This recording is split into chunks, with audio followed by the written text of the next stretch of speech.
There is a coffee that costs 15 cents to pour and tastes better than the $5 cup sitting on the counter of the shop down the road. It is not a secret, and it is not new. Your great-grandmother poured it out of a stoneware crock she kept cool by the spring house door. In 1934, on a hardscrabble farm outside Corbin, Kentucky, a woman named Ada Whitfield fed a husband and 4 children on about $6 a week, and 40 cents of that went to a pound of coffee off the grocery shelf. She did not brew it in a pot the way the town wives did. She ground it coarse, dropped it in cold well water in a 2-gallon crock the night before, covered it with a plate, and set it under the porch stairs where the cool ran up from the earth. In the morning, she poured off dark liquor thick as molasses, cut it with hot water from the kettle for the men and with cold spring water for the children, and made 40 cups off a pound that cost her 39 cents. Today, most Americans stand in a line and hand over $5 for a cup Ada would have laughed at. But here's the twist. The record now says her cold crock was making a smoother coffee than anything the shop can pull. And somebody figured out how to charge you 30 times more for it anyway. I'm counting down 14 forgotten ways this country used to put a hot or cold cup on the table for pennies, and 3 of them you're going to want to remember. Number 7, they twice brewed the grounds in the Depression, and the specialty roasters quietly rediscovered the same trick 80 years later. Number 4 is a coffee that has no coffee in it at all, and a land-grant university put its name to it.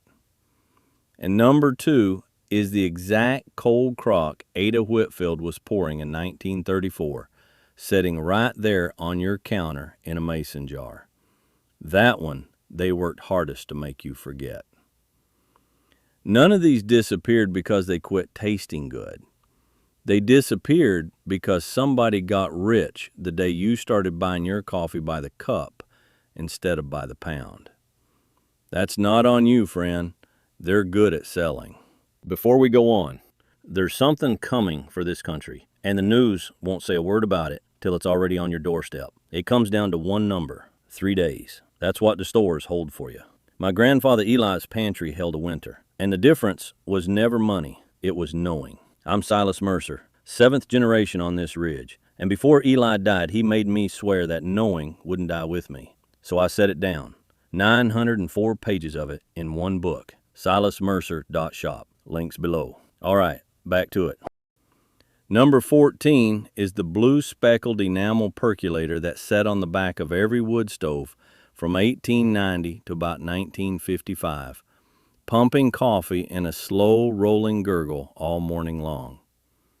Your grandmother did not measure. She threw 2 handfuls of coarse grounds in the basket, poured cold water to the line scratched inside the pot, and let it perk itself while she rolled biscuits.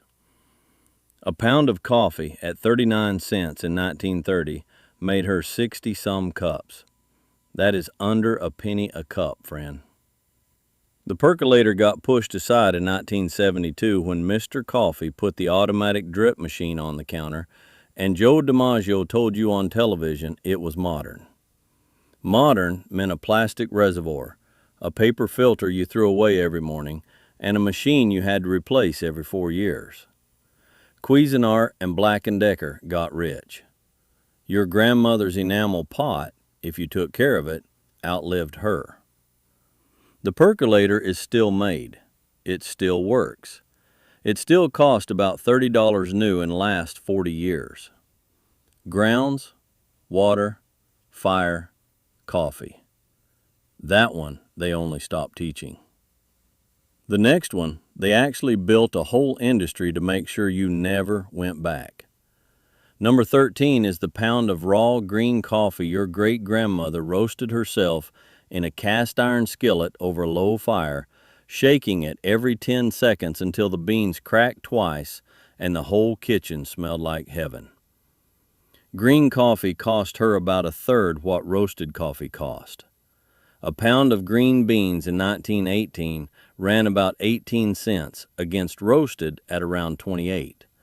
And green beans kept a year in a tin without losing flavor. Roasted beans went stale in a month. Home roasting got pushed off the table when the vacuum-sealed can hit the shelf.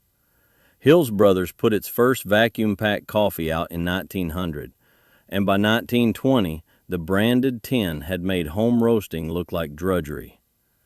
Now, a specialty roaster on the coast charges you $22 for a 12-ounce bag of roasted beans a home cook can produce in 10 minutes over a burner. The National Coffee Association's own trade histories admit vacuum packing was a marketing coup, not a flavor coup. Skillet, beans, 10 minutes, $22 saved. Number 12 is the trick every farm wife knew and no coffee shop will ever tell you. She dropped one crushed eggshell into the grounds before she poured the water. The calcium in the shell settled the grounds to the bottom of the pot, cut the bitterness, and gave you a clear cup off a rolling boil without a filter. The University of Missouri's Prices and Wages summary of the Bureau of Labor Statistics data puts coffee at 39 cents a pound in 1930. Eggs from her own hens cost her nothing. She was pulling clarified coffee out of a boiling pot for pennies, while the town wives were buying paper comb filters that Melita had begun selling in the United States by the 1950s, and telling every housewife her coffee wasn't clean enough without one. Nobody outlawed the eggshell. They just sold her a filter she didn't need. One shell, one pot, clear coffee. Number 11 is Camp Coffee, the thick, dark syrup sold in a glass bottle from the 1870s forward, made from coffee, chicory, and sugar that you spooned into a cup and cut with hot water or cold milk. A single bottle poured 50 cups. A trail cook could carry a week of coffee in his saddlebag with no grinder, no pot, no fire hot enough to boil. That is your cold brew concentrate, friend.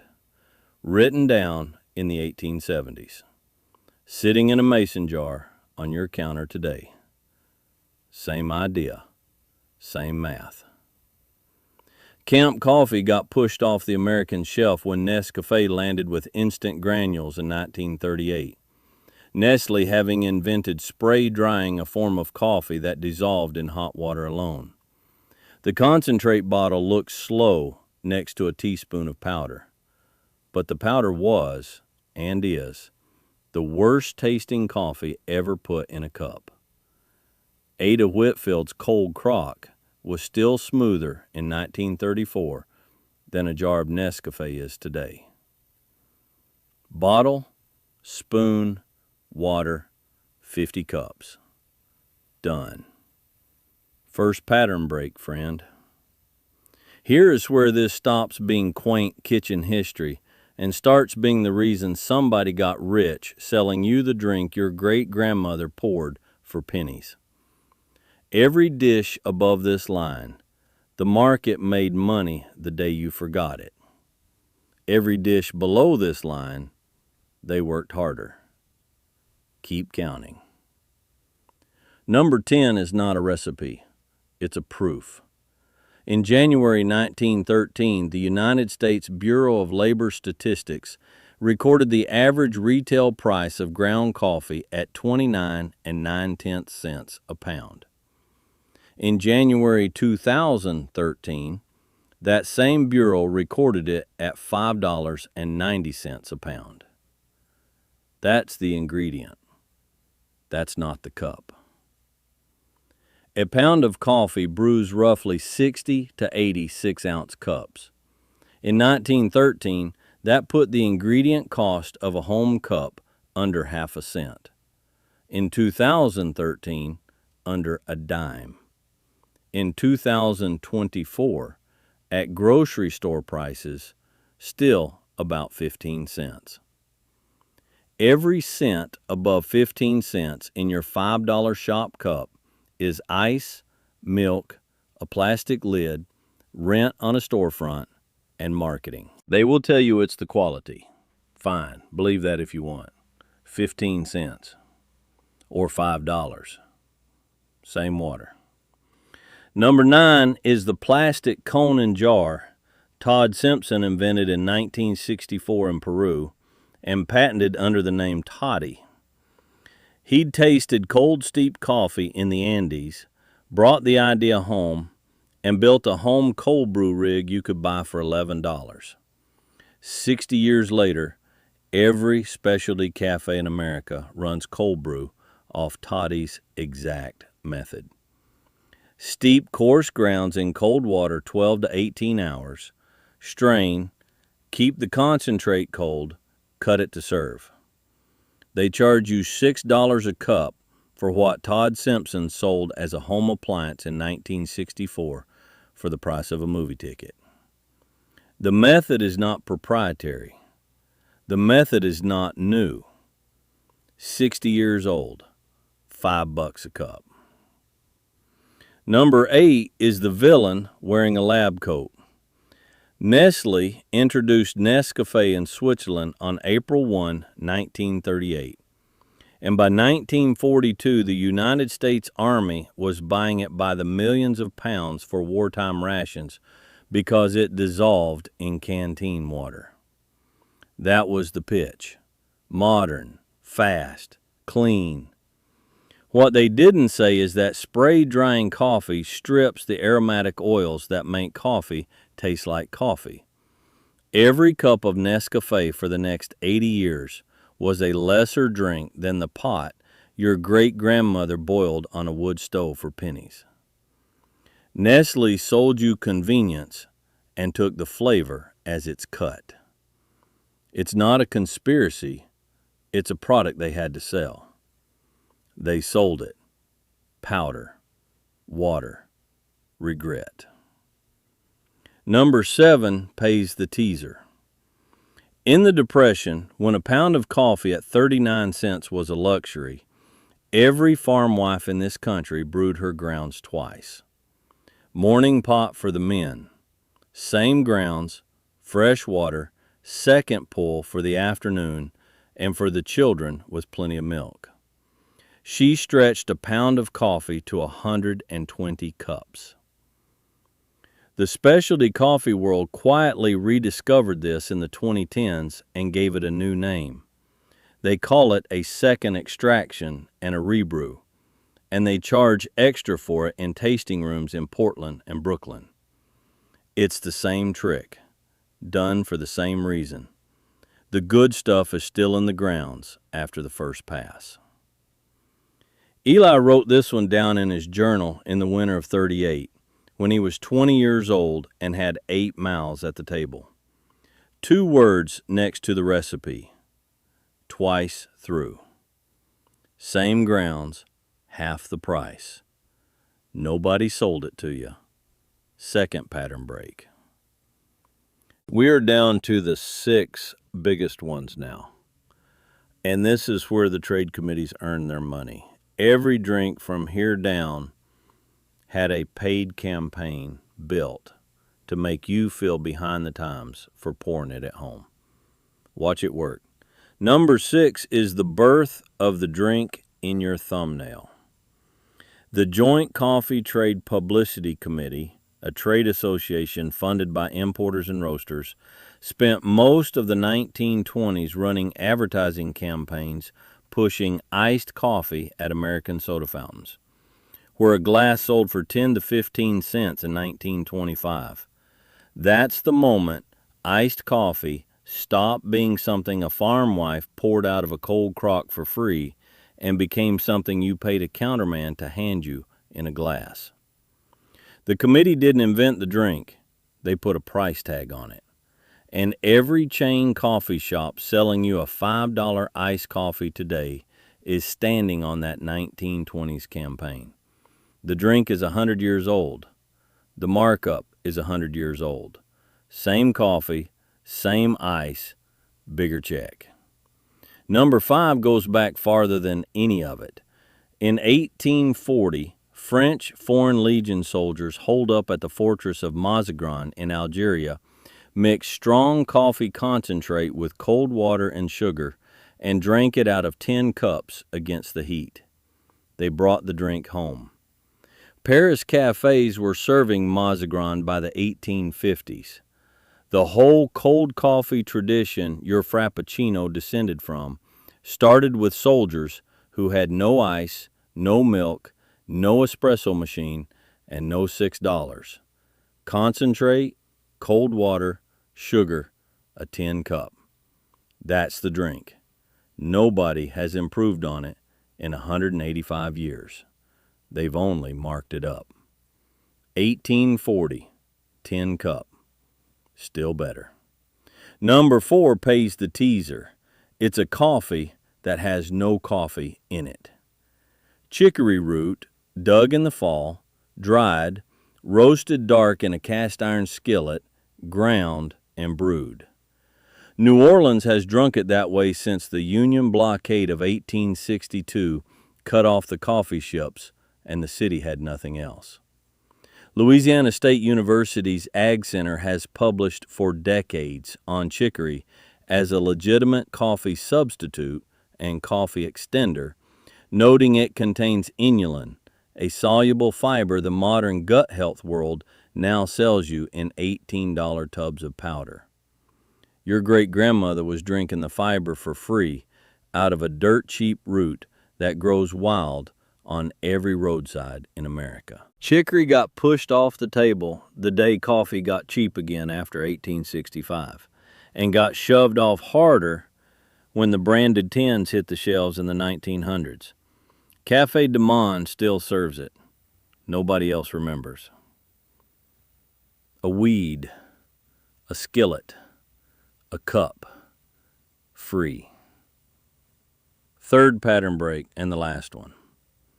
Now, I am not selling you fear, and I am not telling you the coffee shop is out to poison you. It isn't. This is thrift and dignity, not doomsday.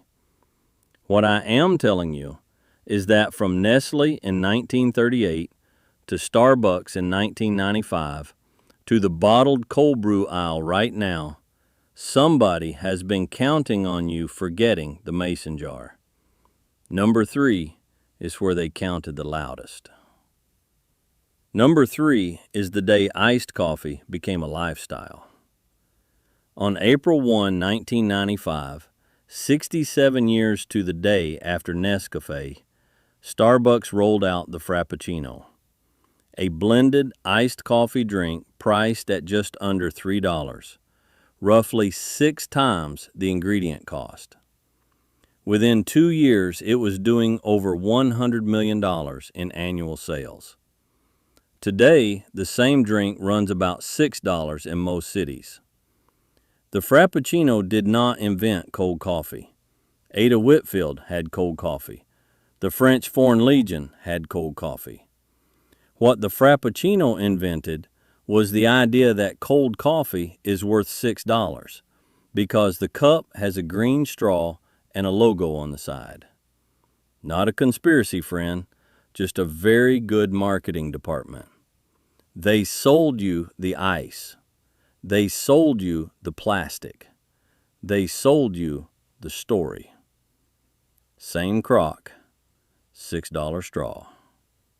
Number 2 pays the biggest teaser. This is the cold brew on your counter and the whole reason we are counting down today. The old woman's method. Put into a jar you actually own. Take 1 cup of coarse ground coffee, drop it in a quart mason jar, pour in 4 cups of cold water, stir it once so every ground is wet, put the lid on, and set it in the refrigerator, 12 to 18 hours. Strain it through a paper filter or a fine cloth into a second clean jar. That is a concentrate. Cut it half and half with cold water or cold milk over ice. You just poured a coffee that beats anything in a $5 cup. Sucafina, one of the largest specialty green coffee traders in the world, publishes on cold brew's flavor profile. Smoother, less bitter, less acidic, because cold water pulls fewer bitter compounds out of the bean. That's the modern vindication of what Ada was doing under her porch stairs in 1934. Now, the one part you do not skip, keep it cold. Do not let it sit out on the counter overnight at room temperature. Coffee is not sterile, and dirty jars grow things. Refrigerate it. Drink it within a week. If you add milk, drink it in 3 days. That's the old man's rule, and it's still the rule. At current grocery prices, 1 pound of coffee at $9 makes 32 big jars, 15 cents a cup. Jar, water, fridge, wait, pour. That is number 2. And number 1, friend, isn't a drink at all.